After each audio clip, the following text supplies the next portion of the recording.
Well, as we head deeper into the holidays, you may notice your trash bins getting a little bit more full, I don't know, with wrapping paper, ribbons, boxes, some extra cans and bottles. We thought it would be a good time to revisit recycling do's and don'ts. It couldn't be much easier. One can holds all recyclables.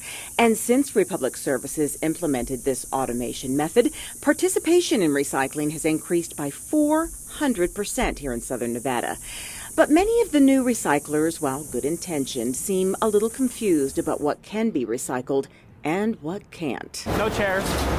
Please, no chairs. No vacuum hoses. No pillows. Certainly no shoes. Here at the recycling center, where items are sorted, you will find everything from shoes to laundry baskets to mattresses. It's not just that those items are bulky and not recyclable. They can do severe damage to the high-tech machinery and severe harm to those operating it. Metal, that disc brake, they're trying to grab that disc brake.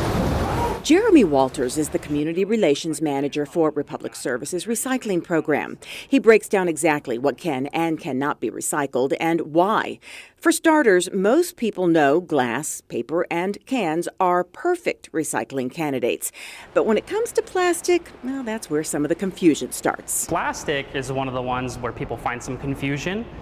We try to get people to focus on the characteristic, right? A bottle, a jar, some type of rigid container. The flexible plastics, this is a big common misconception. People think, hey, it's plastic, it goes in the recycle bin, right?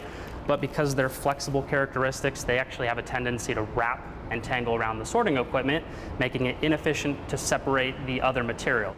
All of those thin plastic grocery bags, well, often they can be returned to the grocery store chains. As for rinsing out your recyclables, this is important in order to protect the more fragile recyclables such as paper and cardboard. If they become soiled with food or liquid, we actually have to throw them away. They cannot be recycled. So it's very important that you practice what we call empty, clean, and dry. So you empty out the Gatorade or soup or your pasta sauce, whatever it may be, and then just gently rinse, just a quick squirt of water in there, shake it up, and then tap out as much liquid as you can.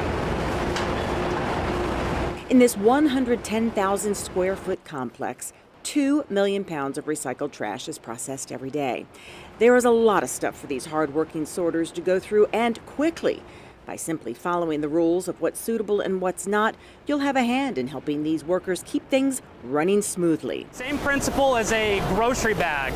It may have copper inside, but this can't go in the recycle bin because it'll actually wrap and tangle around the equipment. Just that little extra effort from the public makes this overwhelming task of returning recyclables into reusable products makes it a little easier. Last year, we really started boosting education efforts to teach people what they should recycle, what they shouldn't recycle, and how to recycle.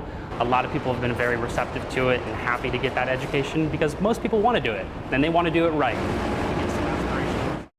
If you still have questions, there's actually a label on the top of your recycling bin of all of the listed items that are acceptable to be recycled, or you can go to a website. It's called recyclingsimplified.com.